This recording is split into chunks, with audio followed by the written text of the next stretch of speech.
مرحبا بكم جميعا. اليوم الاثنين الموافق 6/4/2026 برهان يصدر قرار بإلغاء المساعد الأول للجيش السوداني اللي هو الفريق أول شمس الدين كباسي، وبكده أعلن البرهان انتهاء ما يسمى بالمجلس السيادي رسميا، وبرهان أعلن نفسه رئيسا للسودان، وياسر العطا رئيس وقائد للجيش.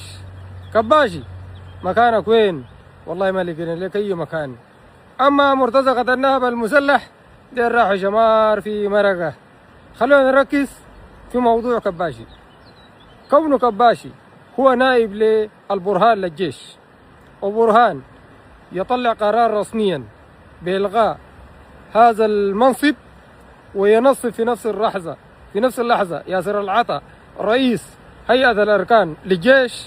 معناتي كباشي كبو شارع. أي والله مبارك أردول أطلع أتكلم كان بتقدر. أبناء النوبة في الجيش كباشي وشال لكم برا وكبه في الشارع.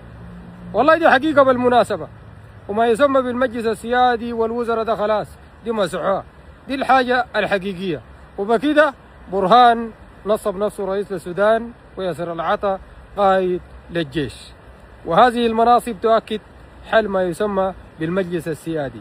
الفاتحة على روح ولدنا الفريق أول شمس الدين كباشي، لا منصب في الجيش ولا منصب في أي مكان، قاعد عضالة. تعرفوا عضالة عيدان الضالة الثانيات أكل عود الضالة الواحد، وإيش